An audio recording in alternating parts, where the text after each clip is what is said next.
The Battle of Maldon is the name given to an Old English poem of uncertain date celebrating the real Battle of Maldon of 991, at which the Anglo-Saxons failed to prevent a Viking invasion.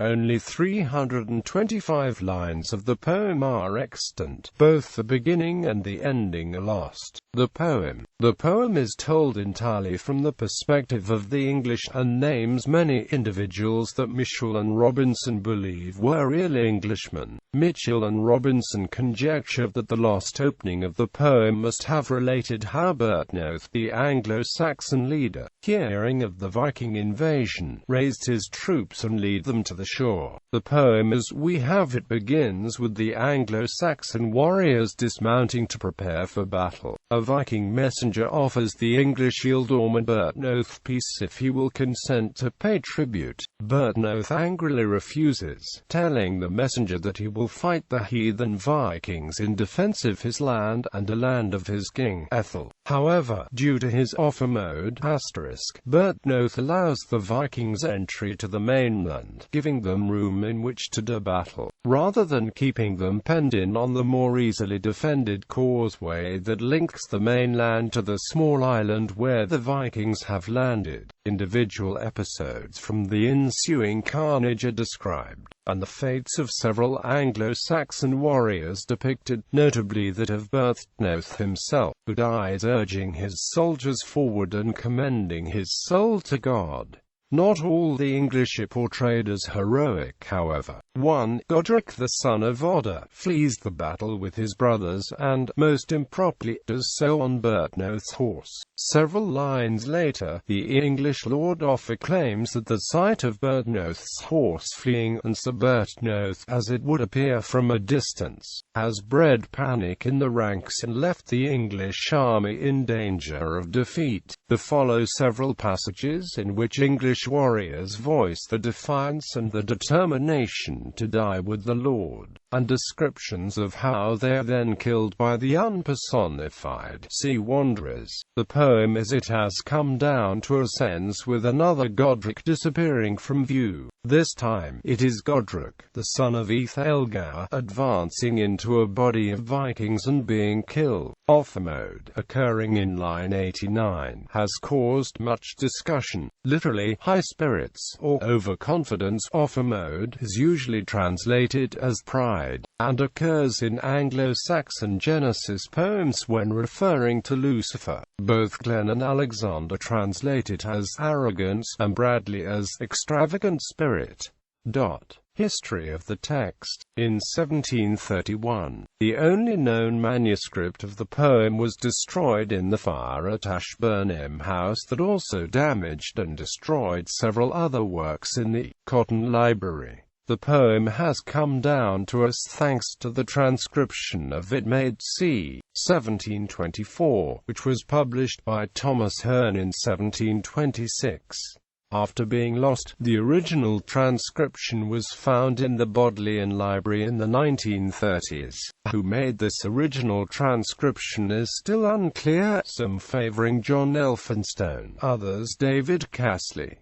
Date of composition. According to some scholars, the poem must have been written close to the events that it depicts, given the historical concreteness and specificity of the events depicted in the poem. According to Irving, the specific events told with such clarity could only have been composed shortly after the events had taken place, and before legend had been introduced into the poem. While this may seem strange to a modern audience, who are used to realistic fiction, this is in fact a fairly strong argument for an early composition date. The lack of legendary element seems to indicate that this poem was written at a time when witnesses, a close descendants of witnesses, would have been able to attest to the validity and accuracy of the facts. Niles, in his essay Maldon and Mythopoesis, also argues for an early composition date. He states that the three direct References to Ethelred the Unready necessitate an early composition date, before Ethelred had achieved his reputation for ineffectiveness. This argument hinges upon Bertnoth's and the poet's degree of knowledge of Ethelred's ill reputation. If Bertnoth had known of Ethelred's nature, would he have been willing to sacrifice himself for an undeserving king, effectively throwing away his own life and those of his men? Niles indicates that this does not appear to be supportable through the actions and statements of Bertnoth throughout the poem. Apparently Bertnoth did not know of the king's nature, and most likely the poet himself did not know of the king's nature either. If the poet had known, he would likely have mentioned it in an aside, similar to the way he treats the coward Godric when he is first introduced within the poem. Some of these arguments have been rebutted. George Clark, for instance, argues against an early composition date, rebutting Irving, and states that the detail and specificity found in the poem do not necessarily necessitate an early composition date. Clark argues that if one accepts the detail and specificity as indicators that the events were related to the poet by a witness, a close descendant, then the presenter narrator must have either been one of the cowards or a retainer who missed the battle by legitimate accident and later chatted with one or more of the men who abandoned his lord. Other arguments against an early date focus on vocabulary and spelling, which, it is argued, suggest that the poem had its origins in the 11th century in Western England, rather than from the 10th century in Eastern England. These arguments are not based upon one or two spellings which may have been transcribed poorly, but rather upon the uniform spelling of specific indicative words in Old English which are often associated with dialectical writing, such as sunus and sword.